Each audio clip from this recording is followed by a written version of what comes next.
Xoş gördük əziz dinləyicilər. Demişdik, məhz Vensin gəlişi əslində qalsa böyük bir sakit bir tufanıdır və bu sakit tufanı həzm eləyə bilməyənlər kifayət qədər olacağını bilirdik və bu günlərdə Rusiya tərəfindən siz bilirsiniz, Rusiya kifayət qədər indi istəsək də istəməsək də dövlətçilik və siyasətə kifayət qədər bilən bir dövlət olduğuna görə Peskov tərəfindən belə bir açıqlama gəldi ki, Azərbaycanla Ermənistan müstəqil dövlətdir və o istənilən dövlətlə münasibət qura bilər. Əlbəttə, bu günləri Ukraynada uduzan, biz Ukraynada uduzuruq deyə bilməz ki, deyir, qalib gəlirik və Azərbaycanı, Qafqazı itirir və itirir, amma deyə bilməz ki, biz itirdik.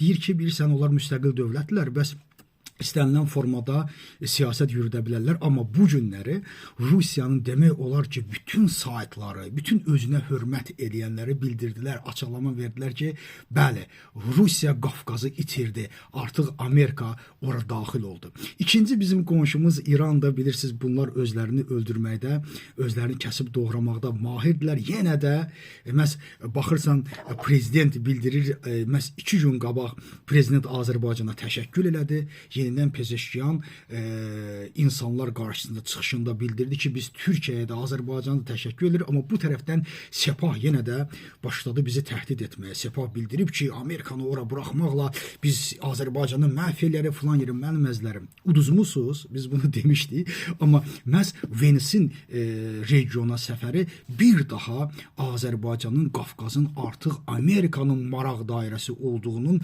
bu imzası idi və Azərbaycanla bağlanan müqavilədə məhz Azərbaycanın təhlükəsizliyinin qorunması, Xartiyanın həyata keçirilməsi, Xəzər dənizinin təhlükəsizliyinin, hövzənin qorunması da çox vacib məsələdir. Çünki əsas burada fiqur Azərbaycandır. Çünki Azərbaycanla Orta Asiya və Orta Asiya zənginliklərinə çıxış əldə etmək olar. Ona görə də bu günləri artıq Washington Post qəzetində də yaxşı bir məqalə ortaya çıxıb, yazılıb və bildirilib ki, illərdir, 200 illik Rusiya təsiri demək ki, yoxa çıxır və Azərbaycan, yəni Qafqaz bir iqtisadi əraziyə çevrilir. Avropanın dostu, Amerikanın müttəfiqi, İsrailin müttəfiqi olan bir Azərbaycan əlbəttə ki, region üçün və öz təhlükəsizliyi içində çox maraqlıdır və çox da, necə deyirlər, arzu olunandır. Bu mənada, yəni, bütün Azərbaycan xalqını əlbəttə təbrik etmək olar. Yəni, bu insanların, bu dövlətlərin özlərinə əl qatacağını biz bilirdik. Artıq bildirdiyim kimi İrandan bu Sepah tərəfindən gəldi təhdid.